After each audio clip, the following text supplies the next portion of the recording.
us for the Sailor Moon debate. Oh, wait.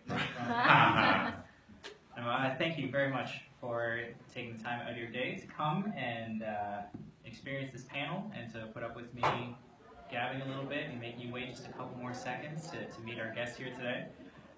But without further ado, ladies and gentlemen, you know him as Scott from The Walking Dead. He's joining us all the way from the Alexandria Safe Zone. Let's give a huge Forest City Comic Con welcome to Kenrick Green. Thank you. How are you enjoying London so far and Forest City Comic Con so far?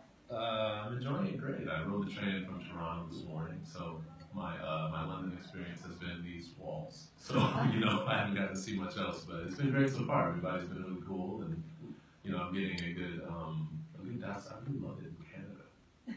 I didn't know that I would. My wife is shooting a show here, which is why we're in Toronto, and so, yeah, it's really great. I'm not just saying that because I'm here. I really hate it. Yes. I mean, if you want to butter us up, you can feel absolutely free. We love I'll butter you too. Yeah, but no, I really do. It's so much, it's just nicer here. I know there's a lot of Canadians, especially in Toronto, that they say to me, like, oh, you're not from here, are you? And I say, how can you tell that? And I'm like, well, you're nice.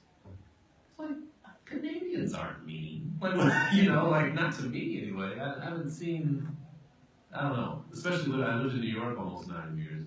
And it's not like New Yorkers are mean, but they're just kind of, people are walking around and minding their own business, they're doing their thing, they don't really have time for much else. But in Canada, from what I've experienced, it's just like, people are cool, it's easygoing, it's, it's nice. I like it here. We're glad to have you here. I assume, just to get an idea for how I'm planning out my time, are people going to have questions for Kenrick? We'll probably say that until a little bit later. Does anybody have, I'm not opening up quite yet, but all right. Yeah, and you ask, but please ask something. And it doesn't even have to be about Walking Dead necessarily. Ask me anything.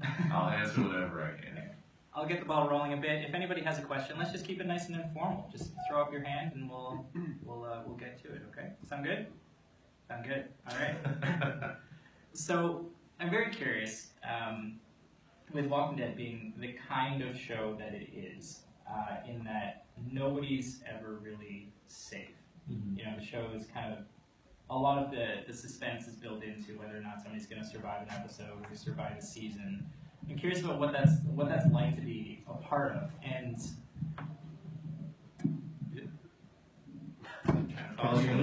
way less chill about it. Right. And specifically, I guess, do you worry if you get a script that has more words in it? You're like, I don't know, they're getting into my backstory. This is when I finally get it. I know there's a lot of us who say, like, oh, they're fattening me up. That means I'm going to die soon. It's like the turkey on Thanksgiving or something. It is.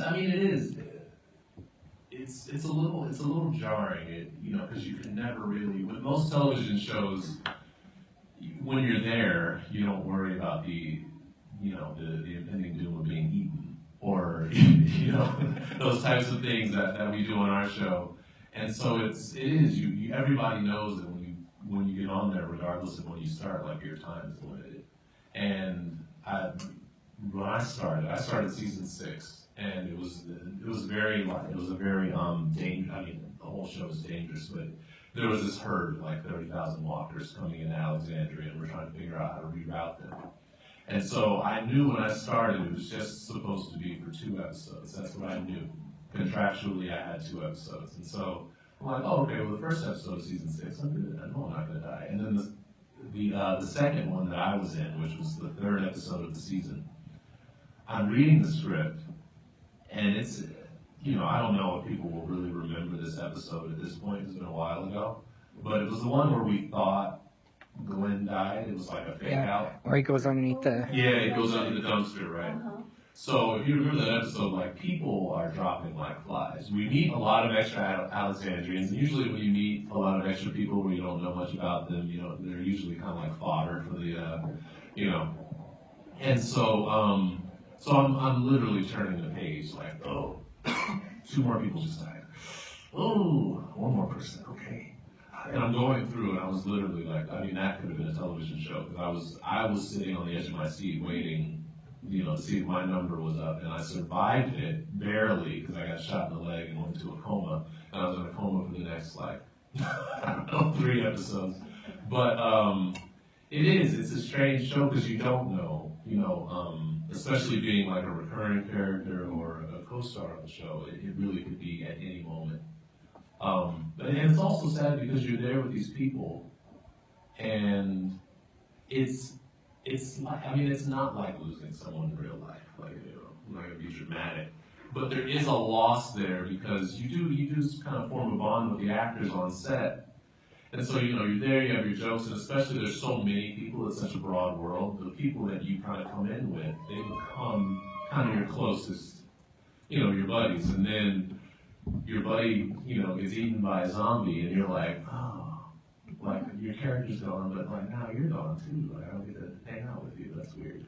I gotta make a new friend, So, that's that dynamic on the show. For sure.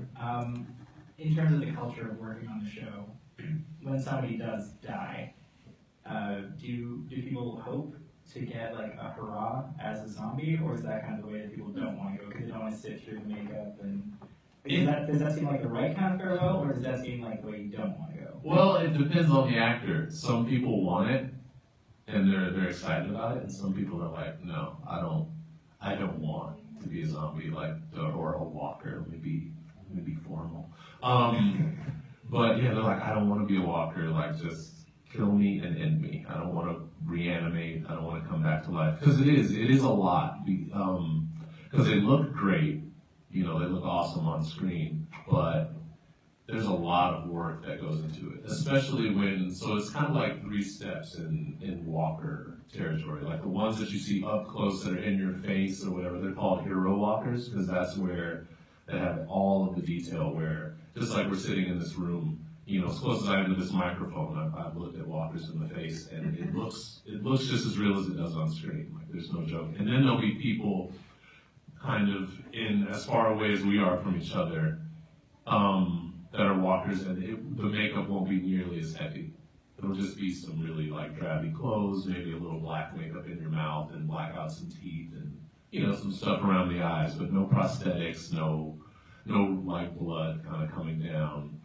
And then the camera, it seems like you all are just as, messed up as the walkers on our face. And then you have the people who are in the far background who honestly are just wearing some like brown robes and and there's something, maybe a mask, like Halloween. And so yeah, but anytime one of the principal actors gets made into a walker, it is an ordeal. You have these contacts in, and it's really, from what I've heard, I've never been a walker, so it's very foggy, and you can hardly see it. It takes some getting used to. Question? I don't know. Yeah. No, but this is your show, not Do you mine. know if your wife enjoyed to be a walker? She died. She did. Yeah. Yes, she did. She was excited to be one because of the way it happened. Because that was I think that was like the first walker we ever rooted for in the show. Because we were hoping that she was gonna bite Negan and kill him. And that didn't happen. But the way, she sacrificed herself for the good of the group, and then like the surprise of opening the casket, and there she is. Yeah, it was an awesome way. So she was really excited to do it. Yeah. You said that it depends on the actor which way they want to go. Do you have an opinion? Do you have an ideal end for Scott? Do you see him as a zombie, or would you rather avoid that? Honestly, I haven't thought about whether I want to be a walker or not. I think as far as like going though, how I'd want my character to die, I want to die sacrificing myself for someone. All right.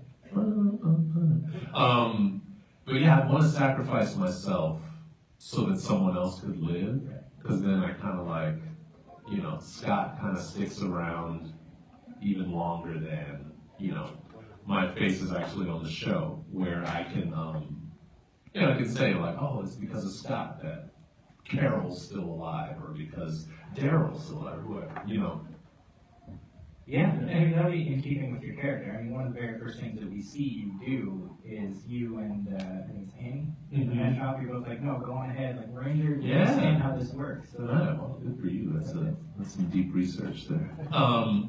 Yeah, it is. Yeah, because you're like, you don't want to be, especially I was sitting around shot in the leg, and I'm hobbling, and we have thousands of walkers chasing us. It's like, I don't want you carrying me around. And it's a funny thing, and so in that script, before I was actually cast, it was written that Michonne and Heath are supposed to be like carrying me on a stretcher when we run out of the pet store.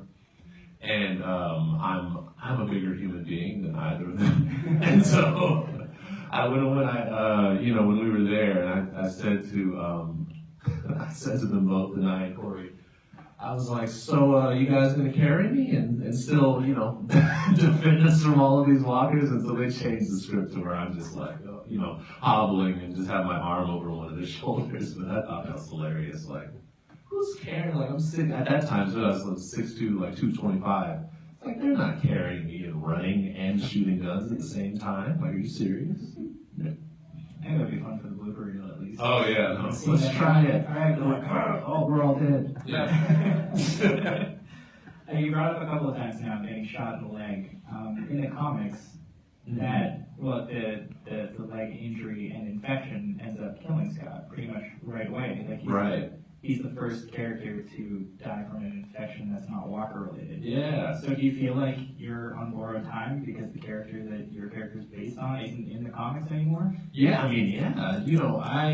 So when I got cast, I didn't even realize that my character was a comic book character. I found that out. I was on set. It was my first day of shooting, and I actually had a beard similar to what it is now. And it was like first one of the makeup people just come over, and you get used to this as an actor. You're on set, and people just walk up to you, and they're just like, they don't say anything. They just look at you, and then you look like he's looking, and then they just walk away, right? and then one of the producers comes over, and they're like, and I'm just sitting here like, hey, it's me, still me. And so then they come over.